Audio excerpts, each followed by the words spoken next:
Assalamualaikum warahmatullahi wabarakatuh.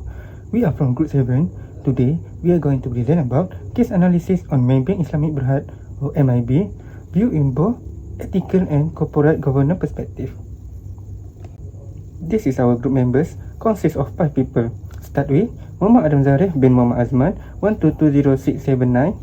Next, Muhammad Aiman Akil bin Muhammad Azlan 1220694. Next, Muhammad Nilyakin bin Muhammad Yusof 1220695. And me, Muhammad Izan Zarin bin Ismail 1220703. And lastly, Muhammad Burhanuddin Helmi bin Kutip 1220712. Okay, so we move into overview of the selected case. So, for the context, Islamic Financial Institution or IFI must uphold ethics and good governance. They also must follow based on Sharia principle, which is integrity, accountability and trust. So, other than that, they also must follow regulatory environment, where IFI in Malaysia are strictly regulated by Bank Negara Malaysia or BNM. So, compliance with regulatory and professional standard is mandatory. So, for our case selection is case study focused on Maybank Islamic Berhad or MIB, where it involves non-compliance with CCRIS reporting requirement on 2025. So, for the analytical framework for this case is divided into two. First, ethical analysis based on MIA bylaws on professional ethics. And second, corporate governance analysis based on MCCG 2021. So, we move into background of Maybank Islamic Berhad. For the company overview, MIB is an Islamic banking subsidiary of Malayan Banking Berhad or Maybank Group. They established in 2008 and their headquarters is in Kuala Lumpur. So, for their role and position, MIB is a main Islamic banking arm of Maybank Group. They also regulated by BNM and Sharia principle. So, for their key services, MIB provides services of retail and corporate Islamic banking services such as saving and current account, financing and sukuk.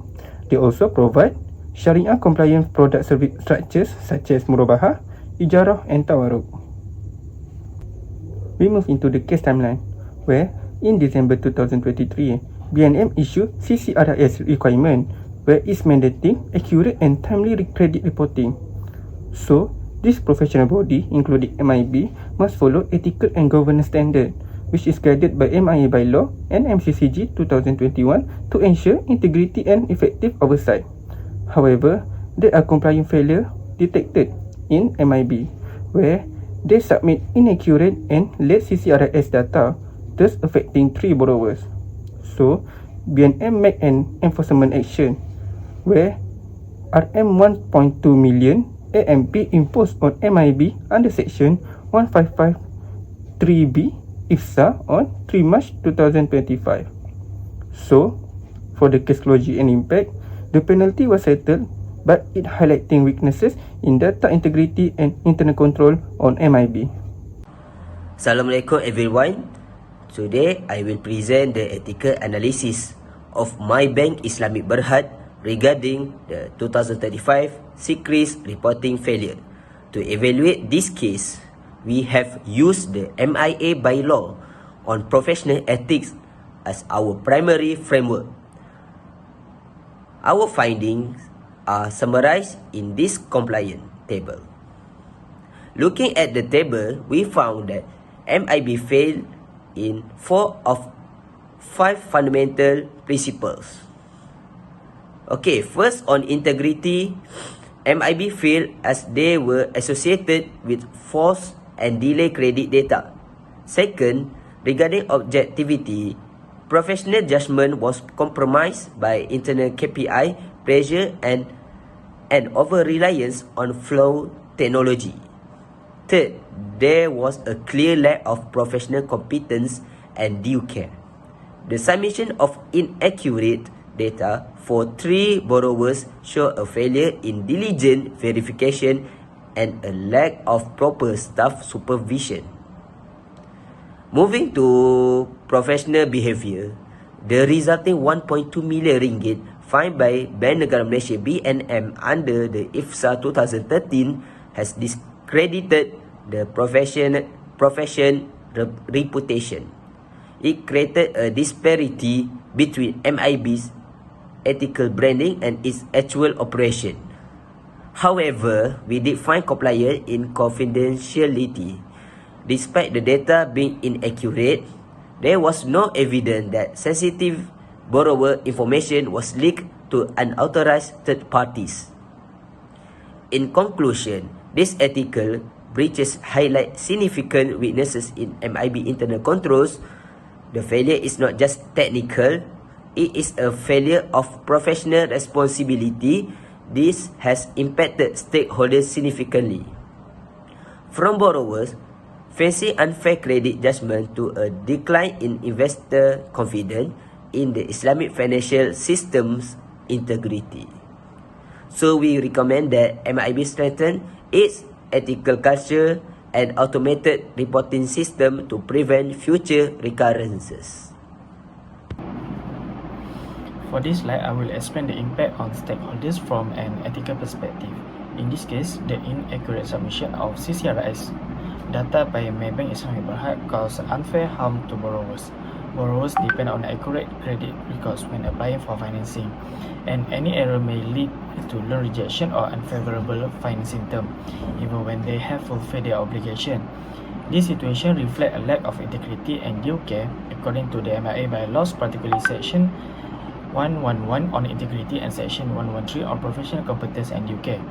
Professional accountants are required to ensure that information provided is accurate and reliable. The failure to do so represents an ethical breach.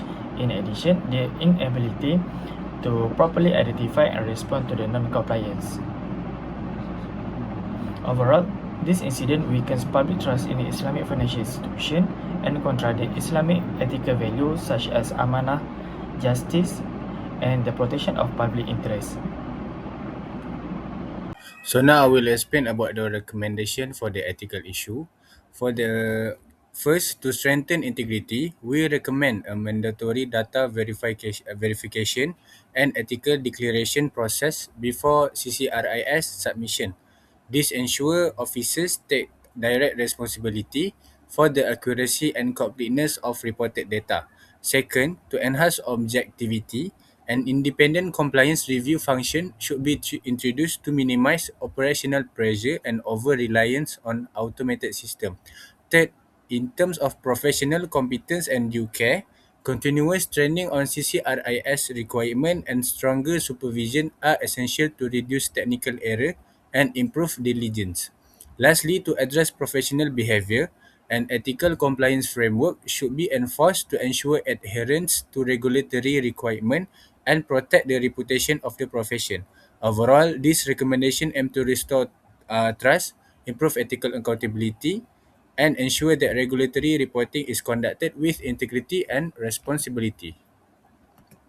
Alright, for our corporate governance analysis, we assess the CCRS reporting labs using the MCCG 2021, focusing on Principle A and Principle B. The findings are summarized in the table shown. So under Principle A, which emphasizes board leadership, integrity, and effectiveness, several governance weaknesses can be identified. First, Practice 1.1, which requires the board to establish ethical standards and integrity-driven culture, was not effectively upheld. The inaccurate submission of CCRS data undermined data integrity and ethical responsibility, particularly given the sensitive nature of borrower credit information. This indicates that ethical values relating to accuracy and accountability were not sufficiently embedded in operational practice. Next, under Practice 1.2, the board is expected to monitor the implementation of ethical policies. However, the failure to ensure accurate CCRS reporting suggests weak monitoring and enforcement of these policies. Despite existing ethical and compliance framework, inaccuracy were allowed to persist, reflecting a gap between policy formulations and executions. Further, Practice 1.3 requires the board to oversee risk management and internal controls. In this case, board oversight failed to prevent regulatory reporting lapses, indicating that compliance risks related to regulatory submissions were not adequately monitored. So this suggests insufficient board visibility and challenge over critical compliance processes. Similarly, under practice 1.5 we see, which focus on effective supervisions of management's control over CCRS reporting were found to be ineffective. The persistence of reporting inaccuracies until regulatory enforcement action was taken indicates that weak supervisory mechanism and insufficient escalation of compliance issue to the board level. Okay, next we go into the principle B, which focus on effective audit and risk management. We can see at practice 10.1 requires the establishment of a sound internal control framework. The CCRS case highlight a breakdown in regulatory data submissions, including weaknesses in validation, segregation duties, and review process. These failures indicate that internal control did not operate effectively as preventive safeguard. So under practice 10.2, the internal audit functions is expected to be independent and effective. However, the fact that reporting weakness were not detected or escalated early suggests that internal audit or compliance review process failed to identify deficiency in timely manner. And finally, practice 11.1 emphasizes the integrity of regulatory reporting. The submissions of incorrect CCRS data directly compromise reporting integrity, undermining stakeholder confidence, and expose the institution to regulatory and reputational risks. So overall, we see that the compliance assessments across both principles is assessed as a weak. The case demonstrates that CCRS reporting lapse was not merely an operational error, but reflections of broader corporate governance weaknesses involving board oversight, ethical accountability, and also internal control effectiveness. For this slide, it's about impact on stakeholders, corporate governance perspective. From a corporate governance perspective, the 1.2 million penalty imposed by Bank Negara Malaysia affects shareholder confidence and damage the reputation of Maybank Islami Berhad. Although the financial impact may not be significant, the penalty signals weaknesses in internal controls, compliance monitoring, and board oversight. Under the Malaysian Code on Corporate Governance 2021, particularly in Principle A, the board is responsible for providing effective leadership and ensuring regulatory compliance. The inaccurate CCRIS reporting suggests that the board and senior management failed to properly oversee this responsibility. Furthermore, MCCG Principle B emphasized the importance of effective risk management and internal control system, which were not adequately implemented in this case. This governance failure is also linked to the MIA bylaws, specifically in section 115 on compliance with law and regulations. As a result, the case highlights the importance of strong governance framework to prevent future non-compliance and reduce regulatory scrutiny. And recommendation are guided by the Malaysian Code on Corporate Governance 2021 and are directly linked to the CCRIS reporting failure at Maybank Islamic Berhad. First, to address integrity issues, the board should strengthen a tone from the top culture by embedding ethical reporting standard into governance policy and management accountability framework. Second, to resolve weak internal control, layered verification procedure and a stronger internal audit rule should be implemented to ensure accurate and reliable regulatory submission. Third, to overcome poor monitoring, board and senior management oversight must be enhanced through regular compliance reporting, regulatory risk review, and clear escalation mechanism. From a Tawhidi perspective, this recommendation reflect the principle of amanah, accountability and protection of public interest. Collectively, they strengthen governance effectiveness, reduce regulatory risk, and reinforce stakeholder confidence in Islamic financial institution. In conclusions, this case highlights several important lessons from regulatory, ethical, and governance perspective. First, in terms of regulatory and legal implications, the CCRS reporting failure at Maybank Islamic Berhad shows that non-compliance with IFSA 2013 can expose Islamic financial institutions to regulatory penalties and reputational risk. This is significant because it demonstrates that even when the financial impact is limited, regulatory breaches can still damage public confidence and institution credibility. Second, regarding ethical accountability, this case reflects breaches of key principles under the MIA bylaws, particularly integrity, objectivity, and professional competence. It emphasizes the ethical responsibility of professionals to ensure that regulatory reporting is accurate, timely, and carried out with due diligence, especially in institutions that operate based on Islamic principles.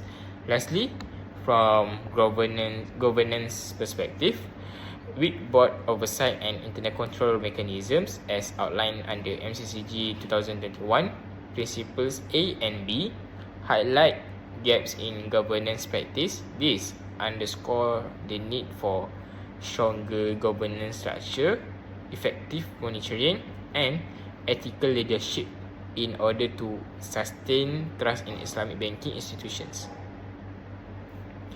So, overall, this case demonstrates that strong regulations, ethical conduct, and sound governance are interrelated and essential for long-term credibility of Islamic financial institutions. I think that's all from us. Thank you for watching.